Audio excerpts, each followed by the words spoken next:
With friends like these, who needs enemies? Which group of friends am I talking about? Today I'm talking about Married to Medicine. We're on season 12, and this show has always been filled with drama amongst the women, and their men get involved because it's just polarizing, and sometimes it involves the men. Now, with this show, this is a perfect example of what tumultuous relationships do show. And unfortunately, it can be often normalized. Just because something is normalized doesn't mean that it's healthy, doesn't mean that it's right.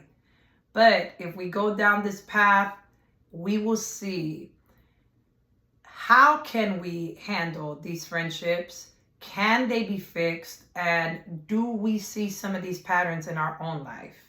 Let's talk about it. We're about to voice it with friend love one. Tune in.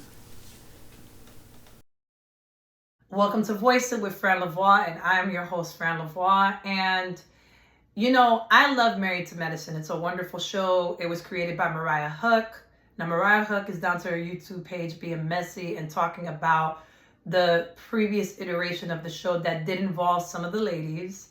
And, you know, it's her right because she's the creator, even though she was booted off the island of this show, which adds to my point about these friendships. Now, a lot of the women on the show, either they are married to physicians or they are physicians themselves who are married or single. The idea is that a lot of these women come with their own strong personalities. And whenever you have different personalities coming together in a group, you're going to have some conflict. That's normal. Having conflict in a friendship group is not the issue. It's all about how you handle it, and it's all about how you carry it out. And these women, I don't know if it's for ratings. I want to, bet your golly wow that it is. It keeps us watching, but these women they handle it in the pettiest, bitter, most malintent way.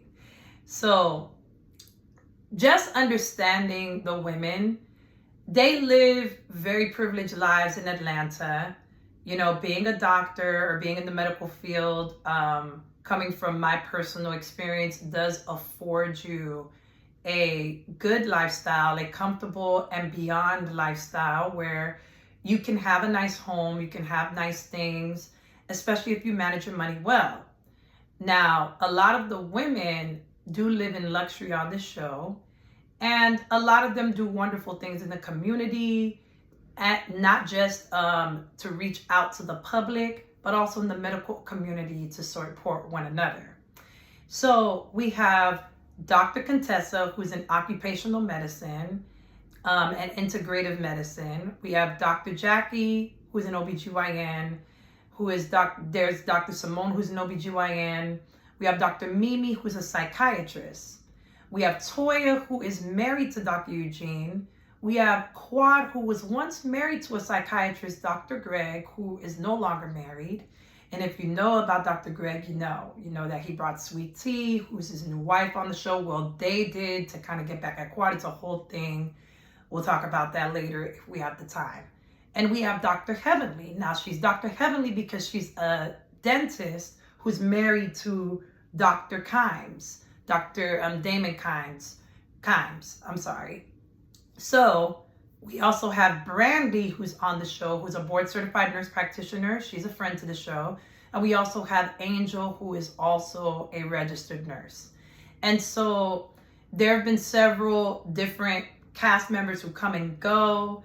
And a lot of the reason why they come and go is because of contention amongst the group with the women. There's always something said, there's always something done that makes the women feel like this is too much for me. And then Simply Production is just like, this is not a great fit, you out of here. Or the most vicious thing of all is that some of the women are booted off the island, particularly one woman who's been booted off and has yet to return. That is the creator herself, Mariah Huq. Now, Mariah Huq was married is married, I'm sorry, not was, is married to Dr. Aiden Huck. I think he's an ER physician as well. And she was very loud and very like, yes, honey. And, you know, we love Mariah. She's great TV. She was good friends with Quad, but a lot of the women felt a certain type of way of her about her because she let you know that she was the creator, that she was the executive producer, and she just had this trifle life attitude that the women didn't like. So they booted her off that island, child. You know, she had particular issues with several of the women. Her biggest issue was with Heavenly and her famous, do you want me to bring the receipts? Because I got the receipts, baby girl. And they just got tired of that. It was like, we done, right? Quad did divorce Dr. Greg, but Quad was kept on the show. Now, Quad and Dr. Greg had an up and down marriage. She did not want to have kids with him, and that produced a lot of issues. Greg ended up being unfaithful and ended up being very controlling and allegedly abusive. Quad's personality is a lot like Mariah's. Very, I'm Quad, honey. Yes, baby girl, I'm fabulous. Very, and that can rub people the wrong way. Now, on the show, a lot of women did feel like Quad shows up late to production. She has the women waiting. She doesn't hang out with them outside of the show. There's all types of things. And then on top of that, her attitude and some of the stuff that she said and did rub these women the wrong way. All of them rub each other the wrong way. You know, it's just, I'm just going down the list of how each one of them do. You know, Toya just comes off extremely spoiled, self-centered, and just nearsighted to a lot of things. But one thing I could say about that Toya is that she be keeping it 1,000 when it's time to say certain things. When her viewpoint is narrow, it's narrow. But when she's speaking the truth about something, and I'm with her when she's right, she be right. And I think a lot of the issue stems from that she's not working. They move from house to house to house. I think they've moved maybe a minimum of 5 times to 7 times into these luxurious, beautiful homes. And she's not particularly working outside of receiving this great Bravo check, but it's also very like, why are you complaining? You're complaining about your husband not being home, but you're not contributing, so to speak. Obviously she is, but it's like, if you're contributing and this man's working, and why? Why are you always complaining about him not being here? Why do you need another big house? Why do you need all these things? Now, she was on Angela Yee's podcast, and she explained herself and explained that she just wanted to continue to flip and make profit on the homes, which is why she keeps selling, and that she does make money and makes a lot of money, and she does contribute to the household. But that's not how it's portrayed on the show. So production and editing is one mother bleeper, because they make her look like she is just this spoiled brat that is just all about materialism. She emasculates her husband. She calls him out. And this last episode, that was, I believe, on the 21st, December 21st, 2025, they threw a skip party for the doctors, which is like a national doctor skip day. And let me tell you something.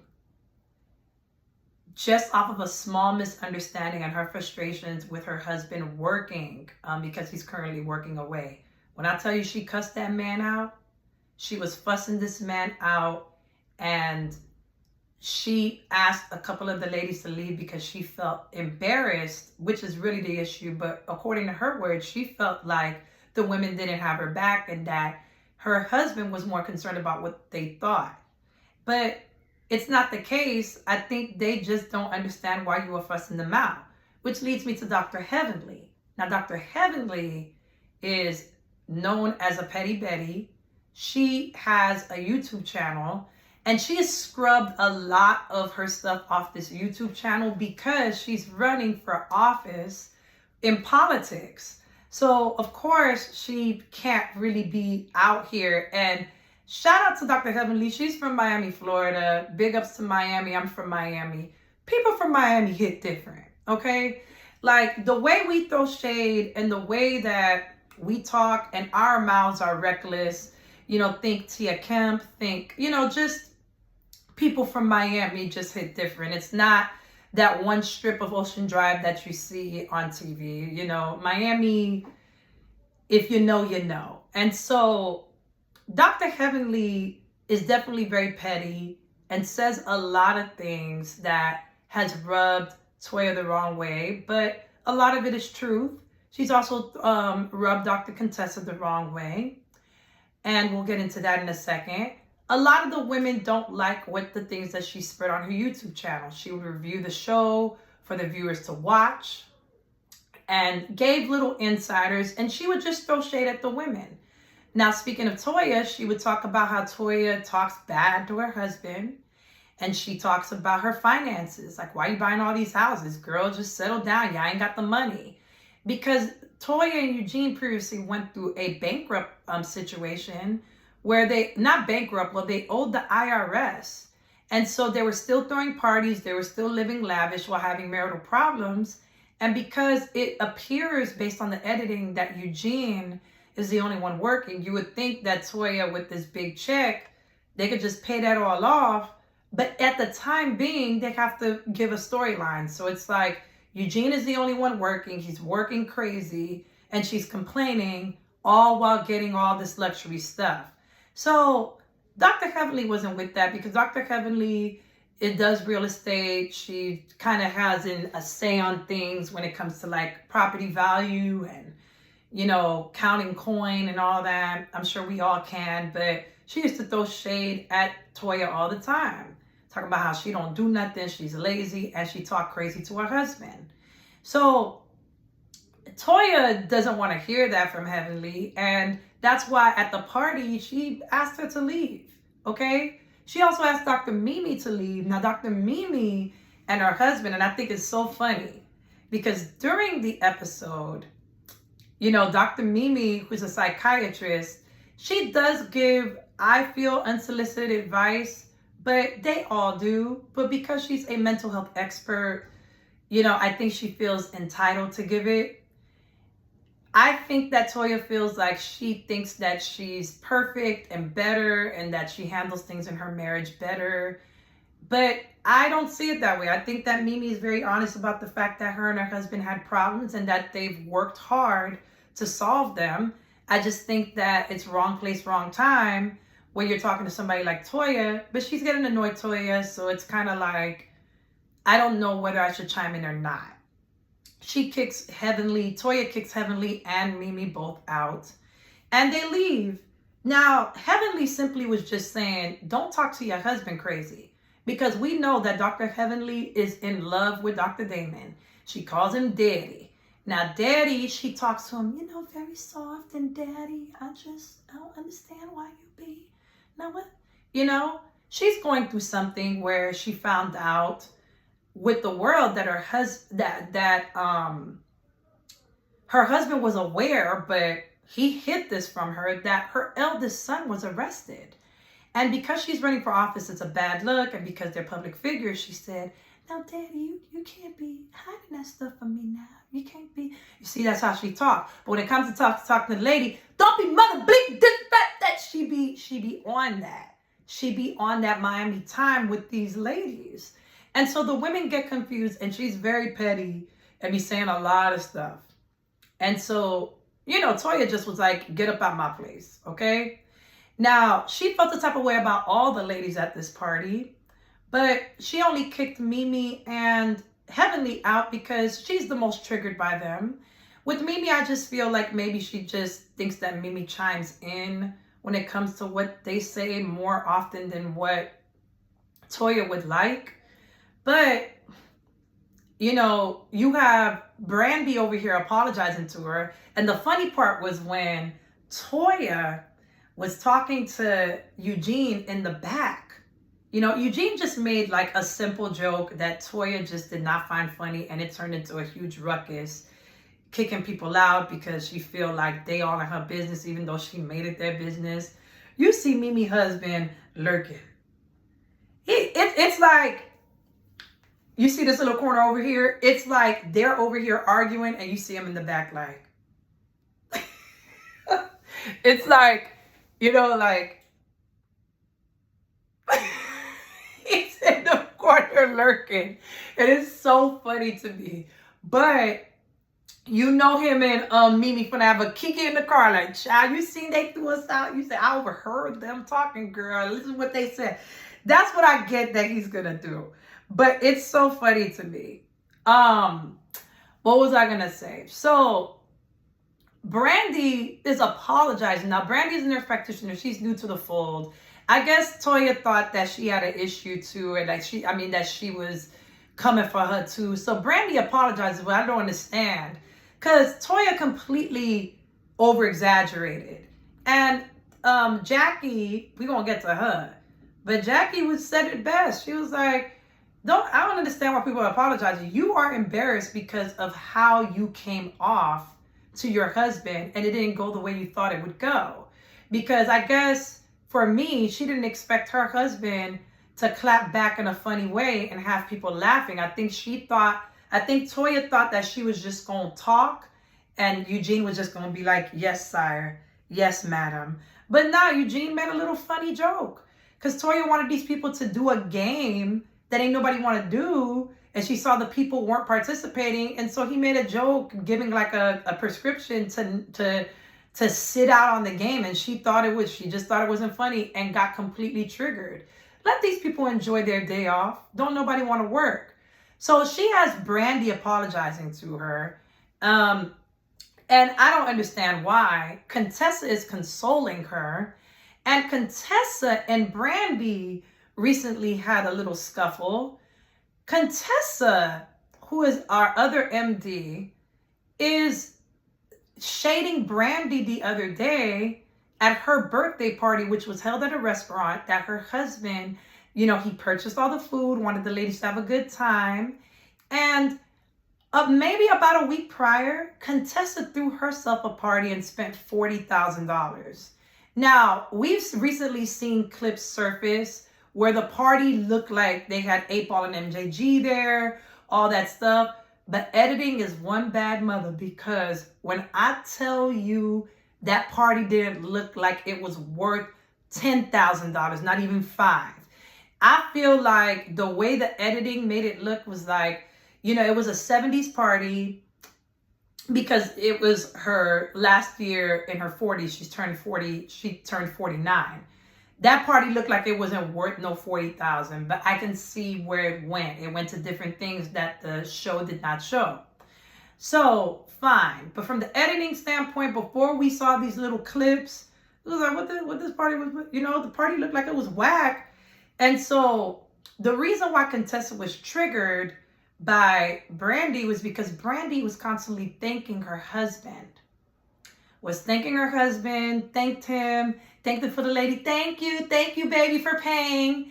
And Contessa felt the type of way. And she said, are we going to pray? And are we going to pray to God, or are we going to pray to Brandy's husband? Because she kept thanking him over and over.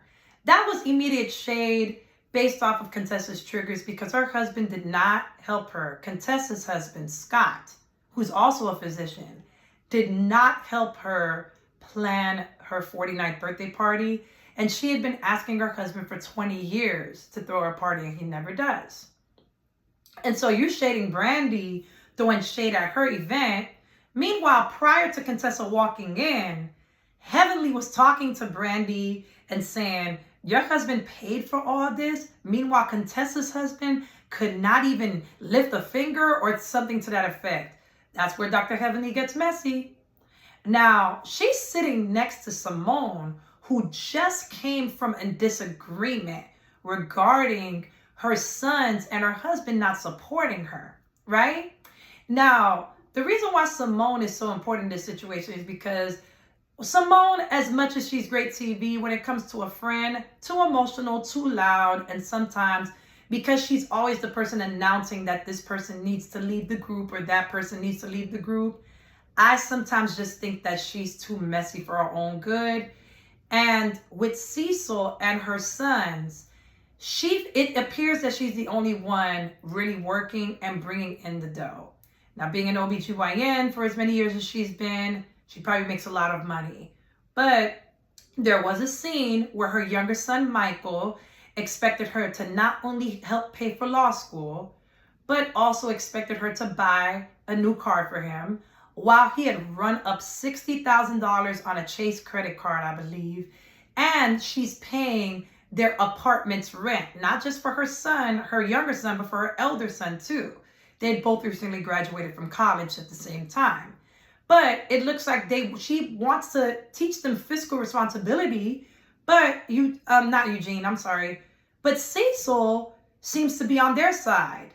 And the way that Michael was talking to his mom, okay, I know I've had my words with my parents, but fiscal irresponsibility and having the nerve to tell her when she's like, look, I'm going to come up with some figures because there's a way that you can pay for law school that ain't got nothing to do with me. You got this Jeep that I bought you. Why do I need to buy you a new car? And let's look at your spending. And he tells her, well, whatever you bring, make sure that it's something that I like, because if it ain't nothing I like, I'm going to throw this food away to the dogs. You know, there's just, even though their family dynamic might be like, this is how they joke, the public did not receive that well, especially with him coming off like a brat. They get into a huge heated argument. Cecil is, appearing to be on the boys' side because he's like, look, they have a point. One of the young boys' point was, why do all the rich white kids have their parents not letting them struggle, or they pay for it? But you have the money, not y'all, but mom, Simone, you got the money to help me pay for law school. And Simone is like, I don't want to drop dead before you help me. When am I going to get help? And why do I have to do something the way white people do it for their kids? And them white kids, a lot of them ain't doing nothing but what their parents sacrificed. And Cecil is just not supporting her. They don't have a united front.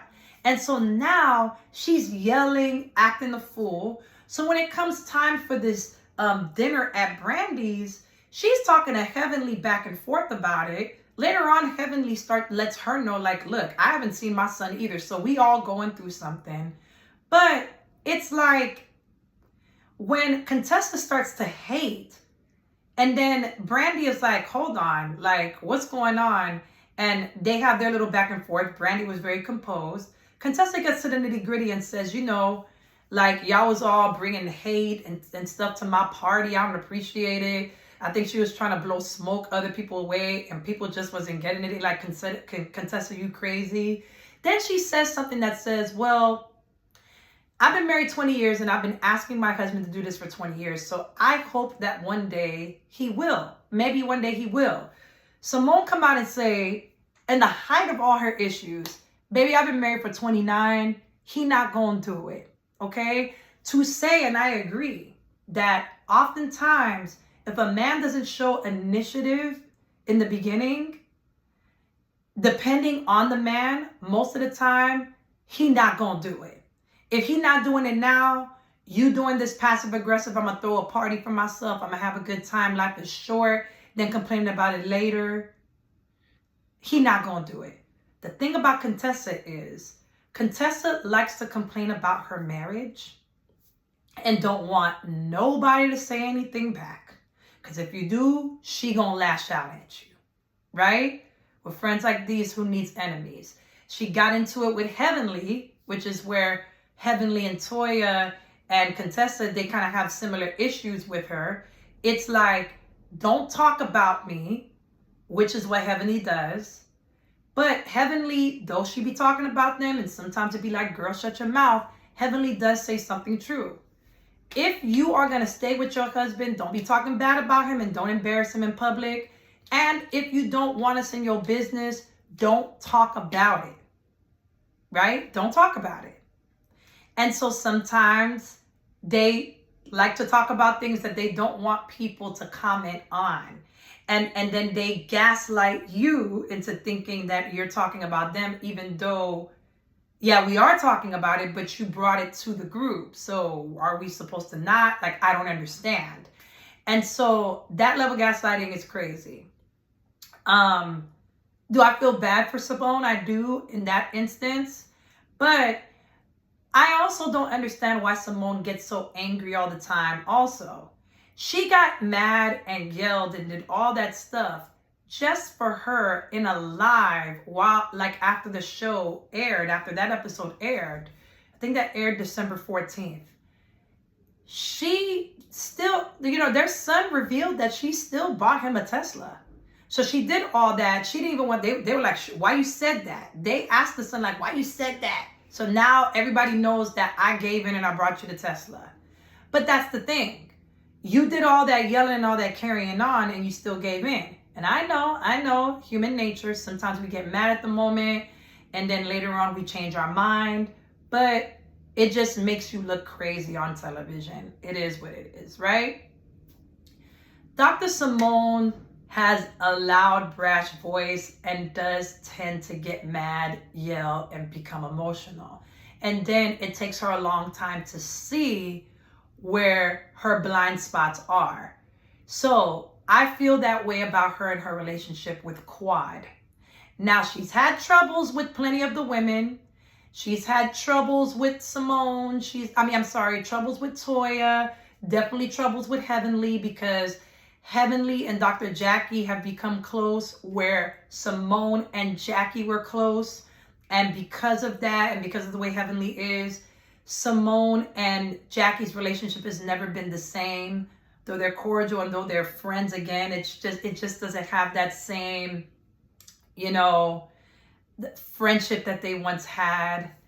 Then it's like you get to her and Quad, where, like I said earlier, Quad has been in the past accused of coming to production late, not hanging with the ladies, throwing them in the trash. And Simone got tired of it.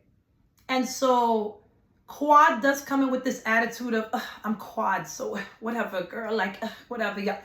And that eventually gets tired. And so a season or two ago, they kicked Quad out of the group while they were away on vacation. And so it was Simone making the announcement, and a lot of people accused Simone of twisting production's arm to get her out. Now, a lot of the women didn't protest and stand up. And then on top of that, what the women did, particularly Simone and Dr. Heavenly, because they felt the type of way about Quad, was knowing that Dr. Gregory was married to a new woman, they brought Dr. Gregory and his new wife onto the show to kind of get with Quad. What I believe, because Dr. Heavenly did apologize, I think Dr. Heavenly did it to be petty and she did it for good ratings. What I believe is that these ladies, particularly Simone, did it to get under Quad's skin to see if she was going to fold. Not knowing that, no shade to Sweet Tea, but Quad is not studying that girl. She's not studying that girl at all. And they just come from different aesthetics. And Quad did not want Dr. Greg no more. So there was nothing that was going to make her feel no kinds of ways. Dr. Simone is also guilty of saying things with Sweet Tea, like Quad needs to worry about who's going to help her pay her mortgage and all that stuff. And Quad is just like, why are you saying all that stuff about me? She didn't invite Simone to a birthday party that she had for herself. She got upset about that. Why would I invite you to my birthday party when you're talking smack about me with my ex-husband's new wife who has a perceived issue with me that I ain't got with her?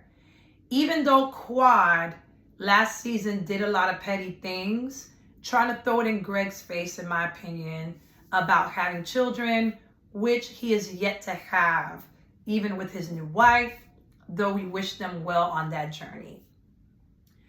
Simone gets viscerally angry with Quad in a way that the other women who have the same complaints, because who wants to be waiting for a woman, and who wants to be waiting for hours when production tell you to be somewhere at 5, now it's 8:30, it's late. A lot of these women live 30 minutes to an hour away. They're driving there and they're waiting for you to come to film a scene that could last hours. So that part isn't great, but also at the same time, I don't think that the ladies held on to it the way that Simone did. I understand the principle of it, but Simone, it's like, sis, just let it go. What is the problem? Right? Quad and Toya had their issues, you know, when it came to things that Quad said about her husband, you know, Quad saying about their finances, Quad spreading rumors about how Toya got some of her houses and home loans. Then those same rumors were flipped over on Quad. Toya said that Quad had a BS apartment when she had a 3-story townhouse. Now Quad lives in a beautiful mansion. It's just all this stuff, right? And it's all materialism.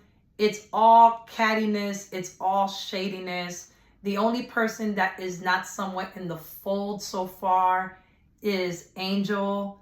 Brandy was thrown into it because Contessa just was shading her over her drama and just, you know, projection. Dr. Heavenly be stirring the pot everywhere. Then we have Dr. Jackie.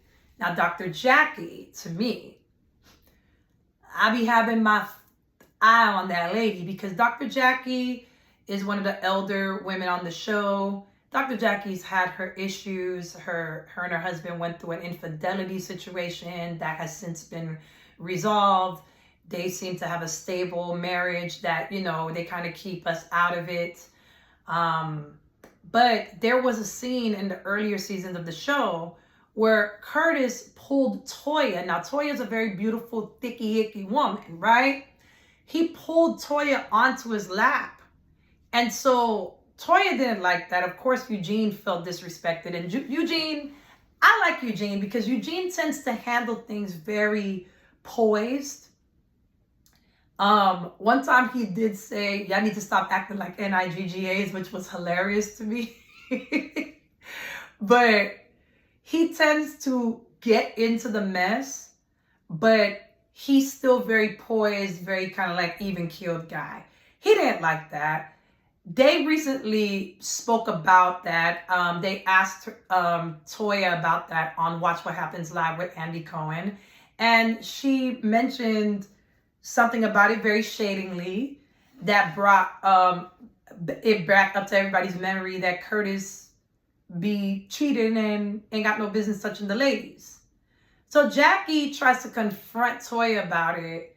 And, you know, Toya's not backing down. Like, I said what I said.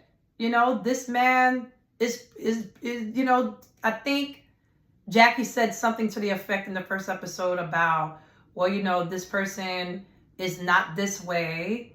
And Toya's like, he's not this way anymore because, hello, it was on TV. Did y'all not see in season 2 or 3 where this man did this?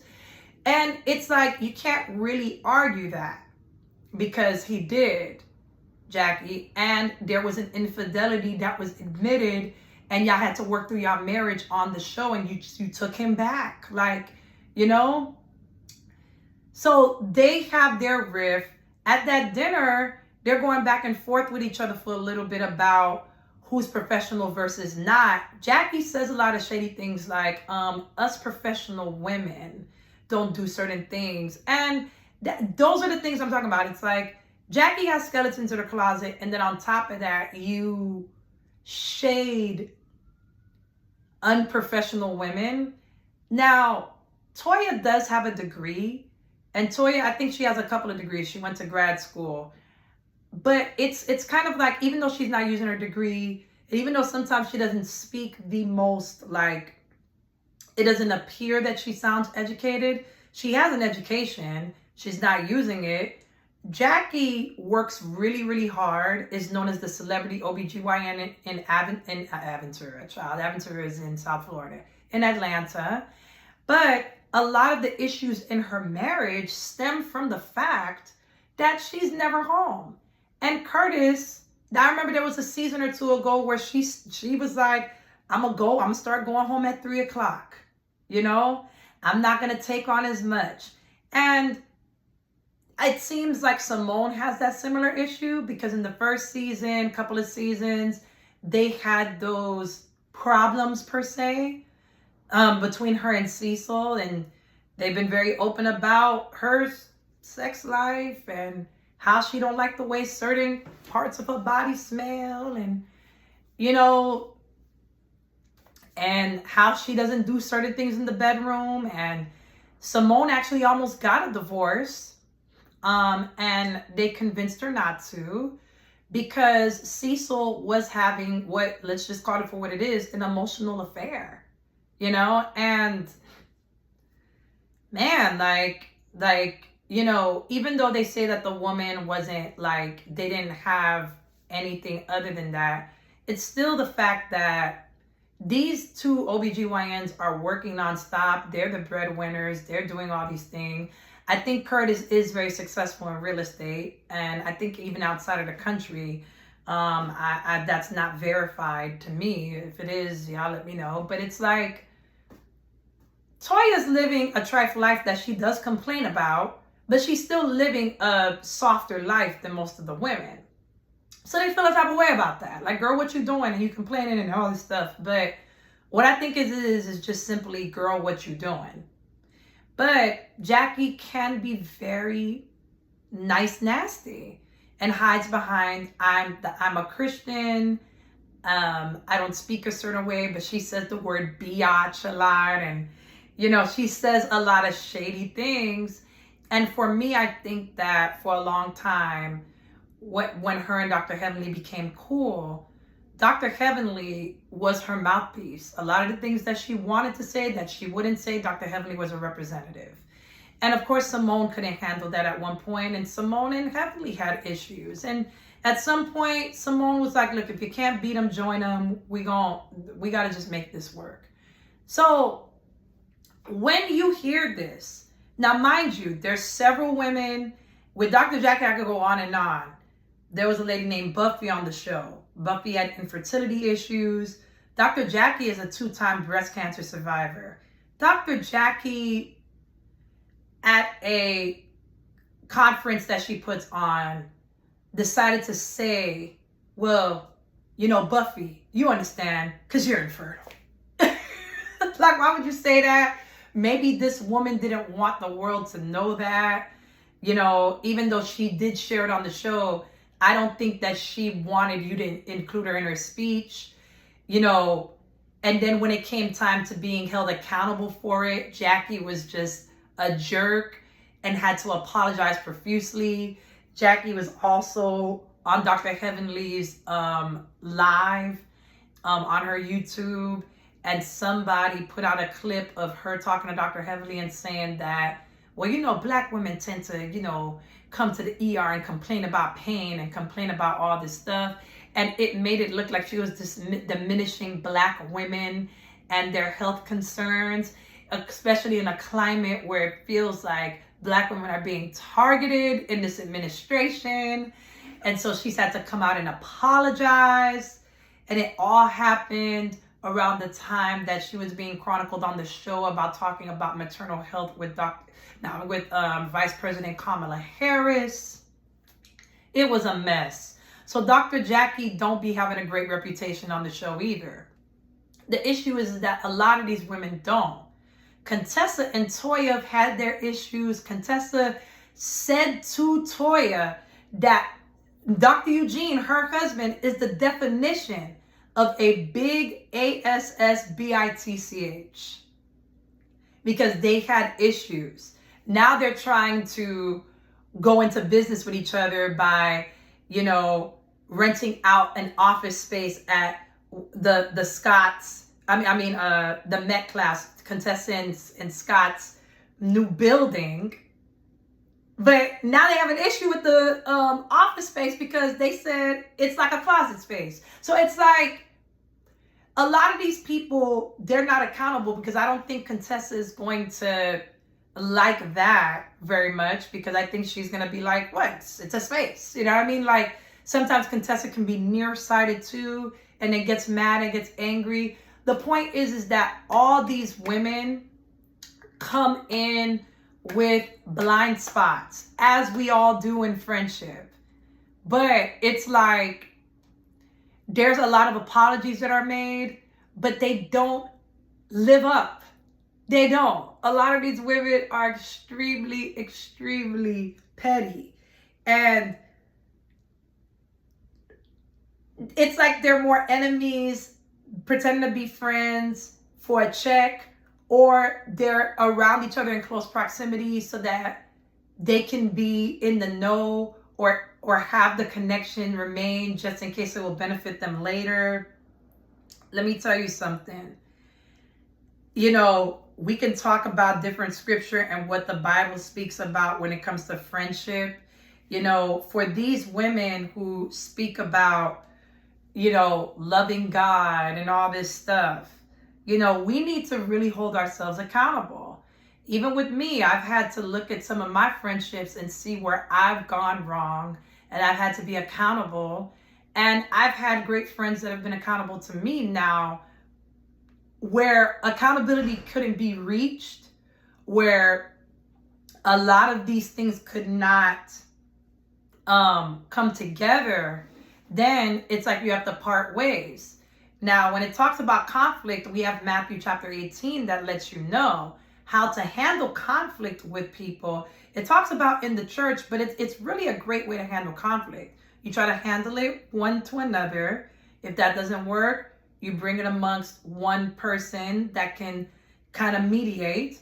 If that doesn't work, then you bring it against a group of people that can help. If not, then it says you have to treat that person as a tax collector, in a sense, like childish just business, from like, hey, how you doing? We're going to be cordial. But it doesn't always have to be that way. In one video, I do speak about anxiety, emotional regulation. I think emotional regulation and learning how to conversate and communicate, I would say, communicate our feelings, understand what our trigger points for our friends, and not re-triggering it. You know, if they tell you not to talk about their marriage, don't talk about their marriage. You know, if you know that a person, if someone's bothered, if you're bothered by somebody, just talk to them about it. But no, don't go tit for tat with them. If you have to avoid that person until you get yourself together, do that. Put on your big girl panties and have the conversations. Proverbs 22 verse 24 says, don't befriend angry people or associate with hot-tempered people.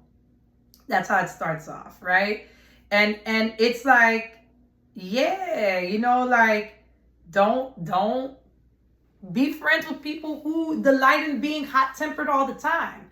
The Bible says be angry and sin not, right? But if you can't prevent sin because you're constantly angry, you know, then you need to control your anger, right?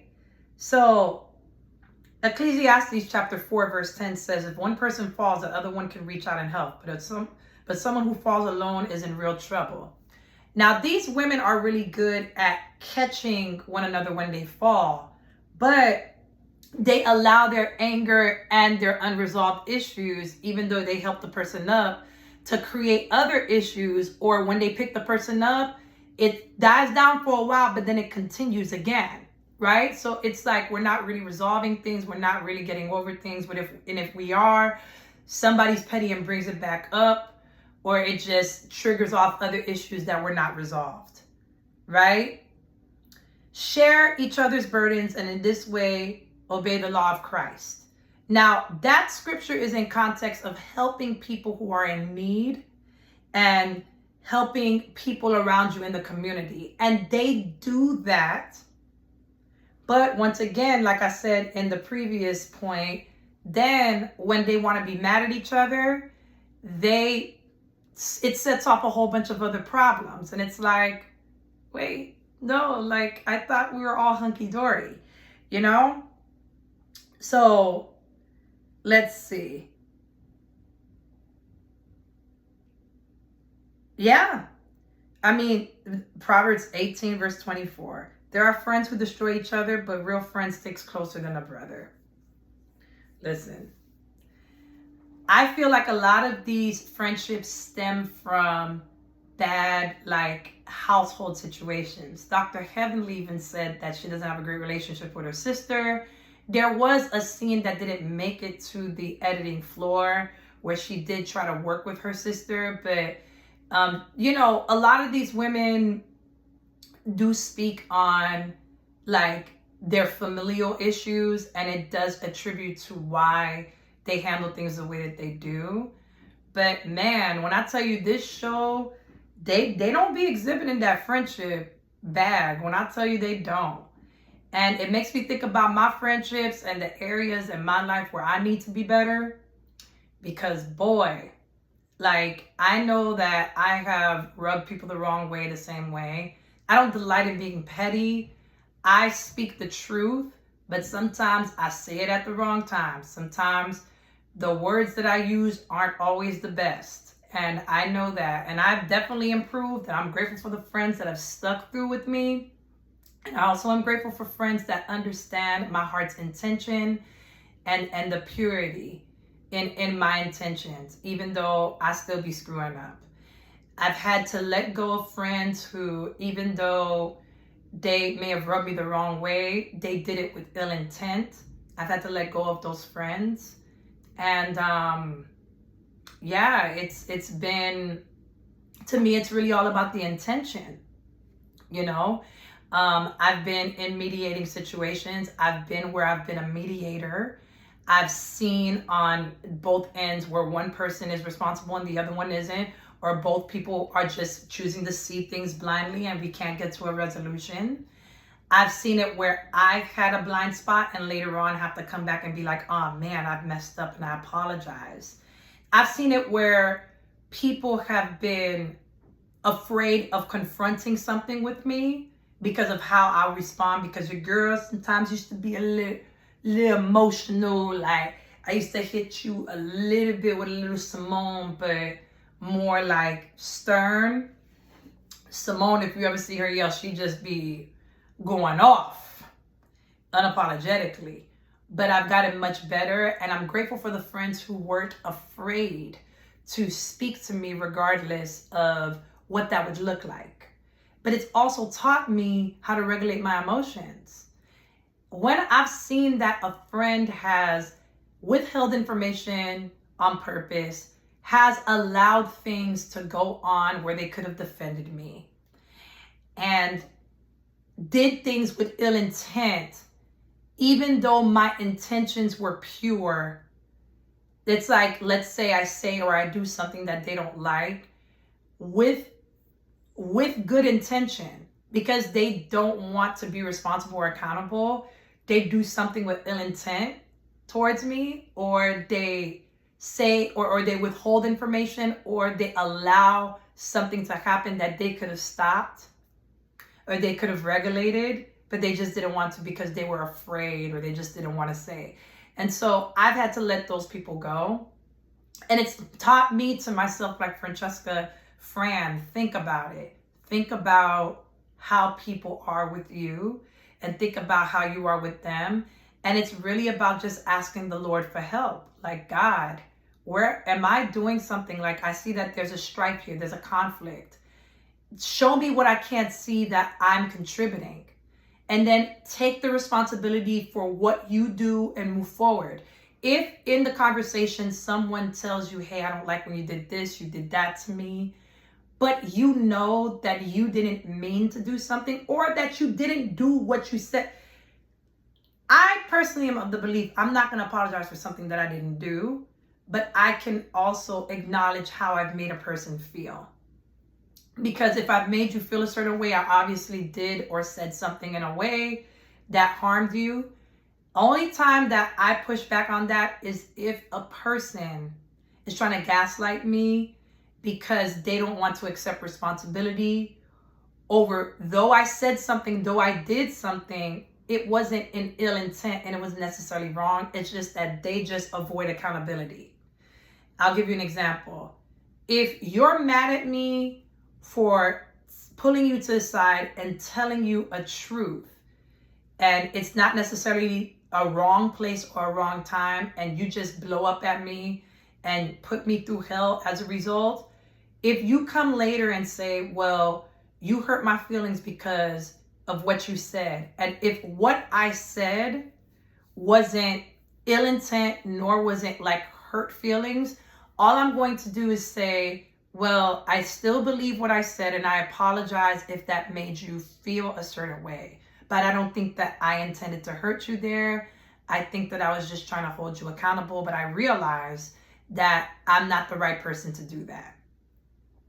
Or you just weren't ready for it at that moment.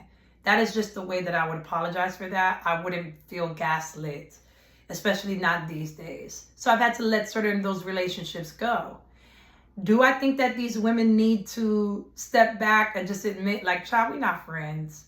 I think they already know that, but, you know, we're the public, so we're just watching, and it's good for good entertainment. If you watch Married to Medicine, what do you think? You know, drop down in the comments and let me know what you think. What are some scriptures on friendship that I missed? What are some scriptures that can apply to these ladies? Do you have a friend group like this? Have you seen a friend group like this? Have you had to let friends go because of maladaptive behaviors? Were you maladaptive to people, and how did you fix that? Or did you lose friendships as a result? Drop down in the comments and let me know. Be sure to like, comment, share, and subscribe, and I'll see you in the next one. Bye.